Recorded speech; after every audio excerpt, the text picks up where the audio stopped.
What's going on, guys? This is Rob, and if you're enjoying the content here on my channel, then make sure you hit the like button and make sure you hit subscribe so you can help decide what direction the content on my channel goes in the foreseeable future.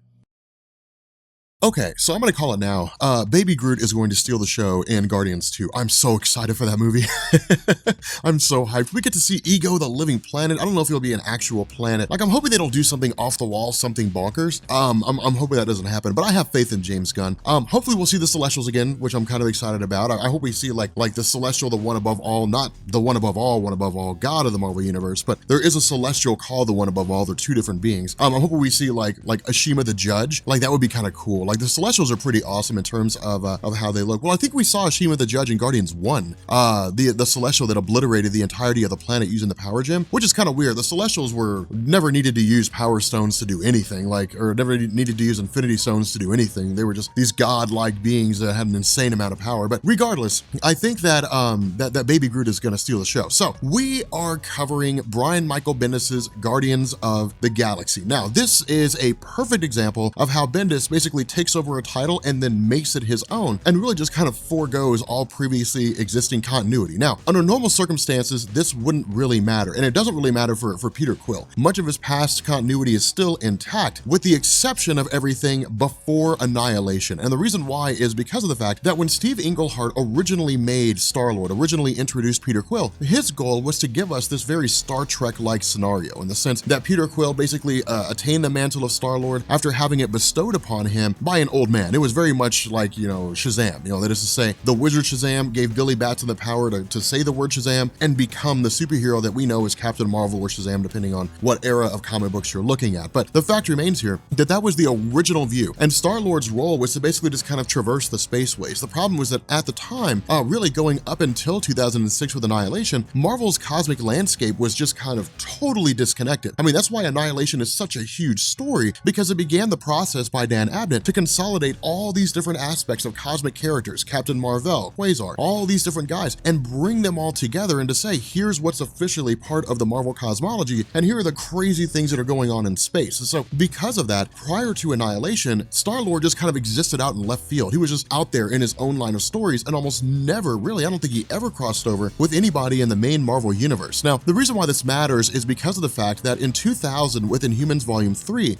Raphael Marin and Jose Ladon, I think it was, wanted to basically bring Star-Lord into the main Marvel continuity. And in their mind, the way to do that was to create a guy named Jason of Spartak. Of course, he was young, he was brash, he was very similar to Peter Quill in terms of what he was like when he was younger. But because of a whole big coup that was going on, during the marriage of the Shi'ar and the Spartoi, we don't need to worry about all that. The fact remains is that he was basically banished from his planet. He was deemed not fit to rule as the Prince of Spartak, destined to be Emperor. He simply wasn't ready for the crown, so his father basically kicked him out. Now, this is basically a huge source of contention, and the reason why is because of the fact that up until this story, that version of Jason of Spartak was the father of Peter Quill. That was the way it had always been established. That's the way it was generally accepted. Bendis came in and basically said, nope. He co-opted the entirety of the Guardians of the Galaxy mythos and said, no. There's a guy named Jason of Spartak that's spelled entirely different. He's an emperor, and he is the father of Peter Quill. So traditional fans of Jason, I don't really know if there are any, but traditional fans of Jason of Spartak hated it. They absolutely hated the idea that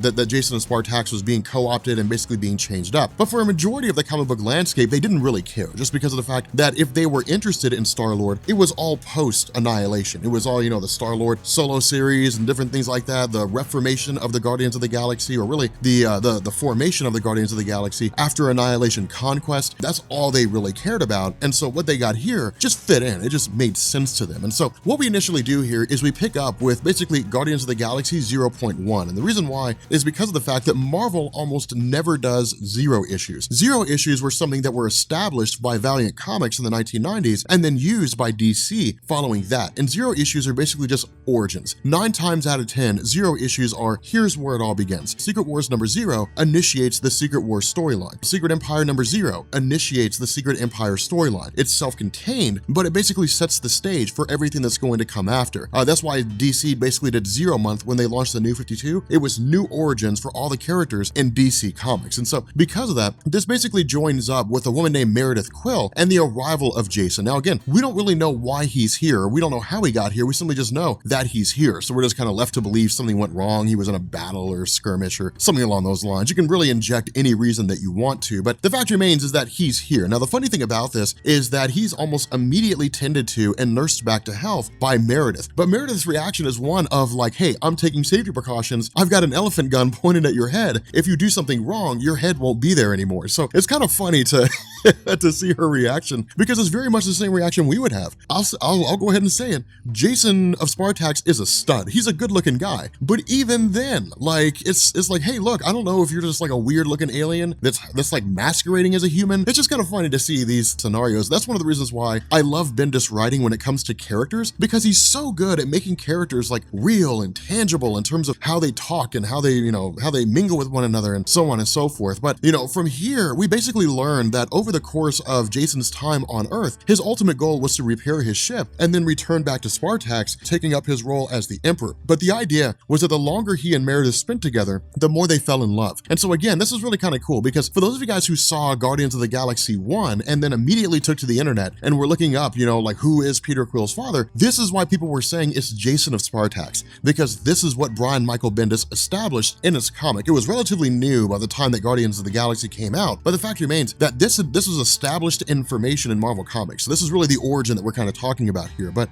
the result is that, of course, Jason and Meredith end up sharing, moments with one another, which results in Meredith becoming pregnant. Now, the interesting thing about this is that with Jason, his duty is to his empire first and to everything else second. And this is kind of cool, because it's basically Bendis saying heavy is the crown. And this is one of the reasons why I like this as well, is because we're able to relate to this, right? I mean, none of us are emperors. At least I'm not an emperor. And if you're the guy from Nigeria that keeps telling me that you're the deposed emperor and all I have to do is send you money, please stop doing that. No one believes you. All right. The fact remains here with Jason, it's really this idea that we all make sacrifices, right? Like we all have to sacrifice the things we want for duty, honor, for the things that we need or the things that are required from us just due to some measure of responsibility. Case in point, there's a vacation you've been planning forever and ever and ever, and then you start a new job and that vacation falls within your probationary period. You'll have to cancel your vacation for the sake of being able to uphold the responsibility of that job. And so again, while it doesn't necessarily compare to like being an emperor, the fact remains that it still creates kind of an interesting scenario in terms of how Bendis gives us these characters and how they relate to one another. And so following Jason's departure, following, him basically leaving, Meredith ends up finding out that she's pregnant. So what we do is we jump forward by about 10 years. Now, the way that Bendis basically co-ops this origin is really kind of cool. And the reason why is because of the fact that we really end up seeing this version of Peter that's vastly different from the one that we're used to, which is to say that that Peter, when he first popped up, was very spoiled. He was very arrogant. He believed he was destined to become an astronaut. And the reason why was, of course, because of the fact that his mother had been killed by aliens. Now, of course, this story will basically switch that over to the Badoon, which are like this warring race that's really, really good at making weapons and ships. But the fact remains that Peter's very young, he's very brash, but he's also very much of the mindset that those who can't stand up for themselves deserve to have somebody stand up for them until those individuals can stand up for themselves. Basically, do the right thing, even if it means that you just get the hell beat out of you in the process. Now, of course, this really manifests itself in the form of some guy who's just picking on a younger girl because of her own heritage. And so because of that, Peter, of course, stands up to him and beats the absolute hell out of him. And for the first time in his life, presumably, this kid is introduced to consequences, to the fact that bad things happen to you when you are a dick. And so because of that, it's very much this traditional origin of Peter being played in by Bendis, simply because of the fact that the death of Peter Quill's mother at the hands of aliens who have landed on Earth is an inherent part of what makes him who he is. Now, the motivation behind these aliens has changed over the years, but the idea of Peter's mom being killed by aliens always stays the same. It's the basis for why he goes out into space in the first place. And so what happens in this story is essentially that the Badoon, again, this race of warring aliens that are really good at making weapons and ships,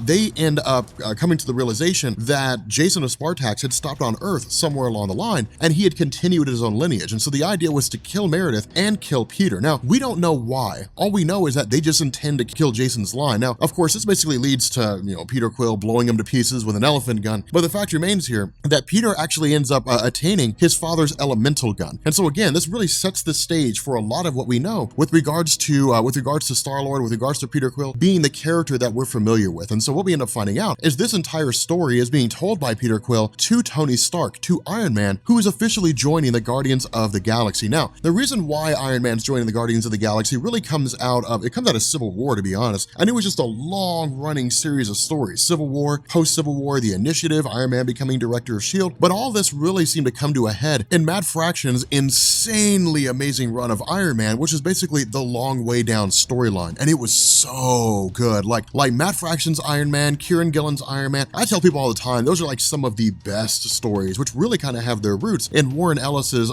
Iron Man Extremis, which in and of itself is an amazing story. All the Iron Man stories really after Civil War were insane, just because of the fact that Iron Man was so popular post-Civil War, and the Iron Man movie had just come out. So because of that, Marvel was like, if we're gonna make anybody the super popular character, we're gonna make it Iron Man. So again, it was really cool to see a lot of those stories unfold. But what this does is it brings Peter Quill back into contact with his father, Jason. Now, again, the funny thing about this, the interaction between the two, is that in a lot of ways, Jason looks at his son as a disappointment, not in the sense that he's failed in his entirety, but in the sense that Peter's not living up to his full potential, and he's not maintaining what it is that he should be doing in terms of establishing himself as a legitimate heir to the throne of Spartak. I mean, it's really one of those things where it's like how you conduct reflects on me, and you're making me look bad. It's really what it is that's happening here. Now, again, this is really just the two of them bumping heads, but ultimately, Jason basically says the rule that's been established now is that the Earth is off limits. Of course, we're basically given this idea of the Intergalactic Council, so the Supreme Intelligence, this sort of religious slash political leader of the Kree Empire. This also basically just an amalgamation of all the different Kree, the smartest Kree that have ever existed over the course of the entire Kree race's history. We have, of course, the Brood, we have the Badoon, we have a Gladiator who's currently running the Shi'ar Empire. The fact remains here that with Earth being off limits, Peter's response here is, look, if you tell people that Earth is off limits and that there'll be no measure of protection for it from anybody, no one's allowed to go there, then that means that only bad guys will go there. It's like the gun effect, right?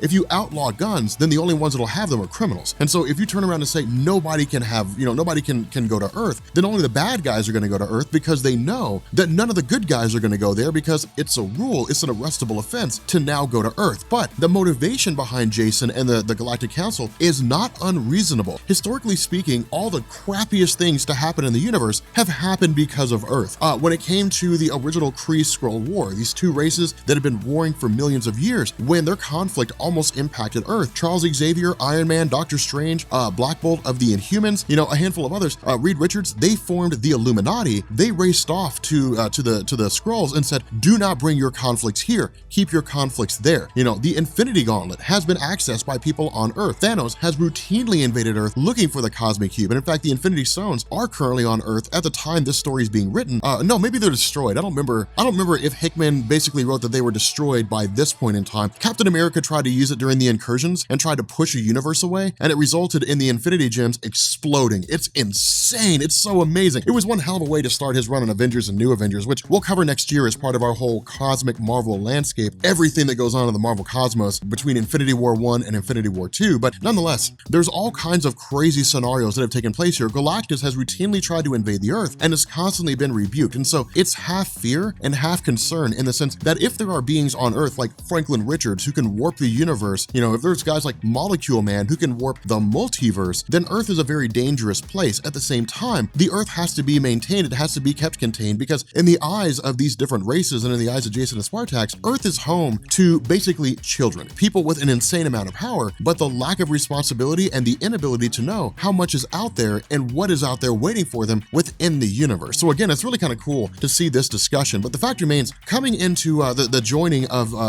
Iron Man in the Guardians of the Galaxy, again, this really all comes out of Long Way Down. Now, Long Way Down was basically Matt Fraction kind of bringing an end to the Iron Man landscape to a degree, basically bringing it into one era and then allowing Kieran Gillen to start the next. But Long Way Down was largely a great big huge campaign by like the Mandarin, and I really want to cover that somewhere along the line. But it was basically Tony Stark faking his death, James Rhodes taking up the role of Iron Man, all as a ploy to basically defeat the Mandarin, and Ezekiel Stane operating as, of course, the newest Warmonger, I think it was, or Ironmonger. But the fact remains that Tony Stark essentially engineered all these things to basically lead to the downfall of these guys. But the problem is that like some of his armors were being taken, and his role within the Marvel landscape was being questioned due to the fact that he was tricking people into believing that he's drunk. And so because of all these major image issues, the formation of Stark Resilient and different things like that, he basically walked away from the mantle of Iron Man on Earth and went to space to take time for himself. Now again, this was just segueing from one thing into another. It was a way for Iron Man to basically just kind of explore to see what all Marvel could do with his character, especially with the idea that Guardians of the Galaxy was right down the line. Iron Man being as popular as he is, raising the profile of the Guardians made sense if they were going to take the most popular character from the cinematic universe and then throw him onto the team in the comics. So again, it made perfect sense in terms of how it worked. But in the middle of all this, there's effectively a Badoon warship that's making its way towards Earth. Now, of course, with Tony Stark doing what he can to stop it, he's met by the Guardians. And this again just shows kind of how they work together, how they all function, but it's also a new introduction to fans of the Guardians who see how it is that they all come together. And of course, Groot's basically the powerhouse, Rocket is the demolitions expert, Drax the Destroyer just wrecks stuff, and Gamora is very stealthy and very, very capable in terms of an assassin. Of course, Peter Quill basically being the one that runs the whole show. But the fact remains here that where the Badoon warship is completely obliterated, we see this instance where Groot is basically destroyed in his entirety and reduced down to a single shard. And so again, in the first Guardians movie, when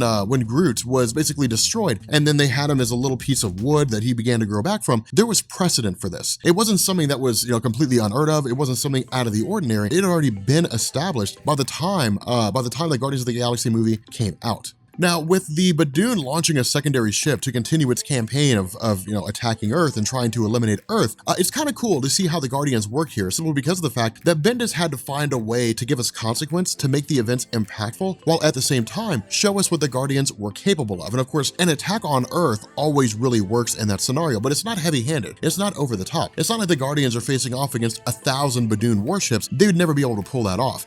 What they end up doing is just kind of going against one, but it's cool because they're isolated to themselves to a degree, in the sense that the entire, all the communications to the immediate area have been cut off. Now, there's a little bit of fudging the, kind of cooking the books and fudging the numbers here, in the sense that Bendis is really just kind of asking us to believe that the Avengers would be completely unaware of the fact that there's a warship invading Earth and attacking London. Now, we don't know exactly what it is happening at the time. We're kind of left to believe that maybe the events of Infinity, or maybe the events of some other campaign is taking place. For those of you guys who don't know, during the events of Infinity, the Avengers were off fighting against the builders, the creators of the universe in Marvel Comics. But the other half of this is so were the Guardians. So again, this doesn't really seem to fit in with that little bit of context. But regardless of what's happening, regardless of what's taking place, the fact remains that we're just kind of left to believe that the Guardians are on their own. Now, of course, the reason why, again, the Avengers or the X-Men or none of those groups can be contacted is because of the fact that all communications are out. But then the question's asked, are there any localized heroes? Is there anybody here in Britain that can help to face off against this threat? Now, of course, Iron Man chimes in and says there's a Captain Britain, and when they ask, is he any good? Iron Man's like, not really, because Captain Britain does kind of suck. He's not a very good hero. I know it's going to piss off all the Captain Britain fans, but I'm sorry. If Captain Britain was popular or in any way capable of doing anything, he would be in a lot more books than he is right now. So the fact remains that we switch over to about 6 weeks ago in the negative zone. Now remember, because of the fact that the negative zone can only be accessible through portals, it's basically like stepping into a closet, closing the door, and then having a conversation. If no one knows you're there, no one can overhear you. And so it's basically hiding away from the universe and more or less meeting in secret. Now again, this is not unheard of. Bendis has done this before. The Illuminati did this time and time again. Whenever the Illuminati met and Charles Xavier was with them, even if they were in Wakanda, they were hidden away, Charles Xavier would still use his telepathy to make sure that no one knew they were there. And so again, it's very much this kind of repeating pattern of Bendis grabbing something that he's already created, rolling it over, and then more or less reworking it. So again, it works pretty well. But what Jason the Spartak does here when he's speaking to the leader of Asgard, when he's speaking to Allmother, when he's speaking to the Supreme Intelligence, when he's talking to the Badoon and the Brood and so on and so forth, the entire event's being overseen by the Watcher just because of the fact that it's such a significant moment. But Jason again basically makes the case that the Earth has been home to conflicts time and time again. Franklin Richards, the Molecule Man, the Secret Wars events like Thanos invading the planet Earth, Galactus being subdued time and time again, Franklin Richards resurrecting Galactus, the idea of Reed Richards and so on being in possession of the ultimate nullifier, which has the power to obliterate the universe in its entirety. The Earth is viewed as a very dangerous place. And so because of this, the idea is that with the Earth being so dangerous, it needs to be kept off limits. Now, almost immediately after this designation, this claim is made by Jason the Spartak, Allmother chimes in and says, that's ridiculous. Now, a little bit of a discussion here when it comes to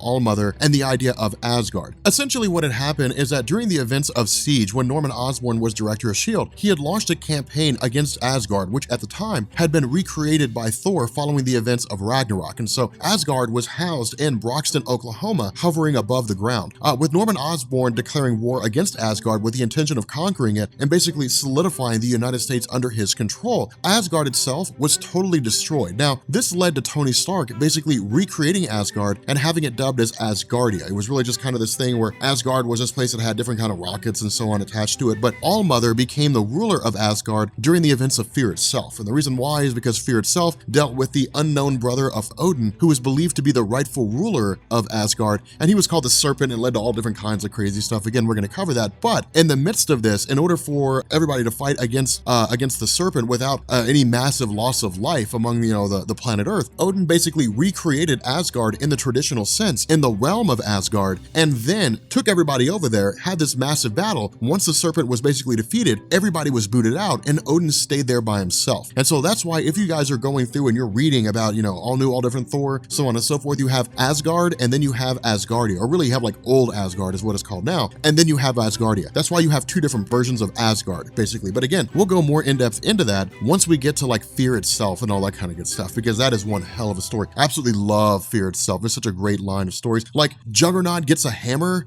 like all these different guys, like Juggernaut looks amazing when he's got like the hammer, when he's got his own hammer. It's really, really cool. But the fact remains here that Allmother basically says, look, Earth is one of the 9 realms. It is part of my land. It's part of my territory. If you invoke yourself in an act of war, there will be hell to pay. And so again, what Jason says is, look, we're not invoking war. We're making it off limits. We're not going to attack it. Now, of course, this leads into the attack by the Badoon themselves, which is kind of crazy in and of itself in the sense that they more or less appear to have gone rogue. But jumping back to the present day, we pick up with Iron Man, we pick up with Star-Lord and these different guys, and the idea that they're all being held by Jason of Spartak. Now, the fact that Jason is basically taking his son prisoner is a massive blow to morale for those who will find out about it. But with Jason basically appearing to the Galactic Council in the modern day and chastising the Badoon, what this does is it puts him in the light of being extremely arrogant. It puts him in the light of talking down to people with whom he has no business talking down to. His arrogance is effectively getting in the way of his ability to function correctly. And the reason why is because Spartax is not the Kree. Spartax is not the Skrulls, they're not the Badoon, they're not the Shi'ar. They're not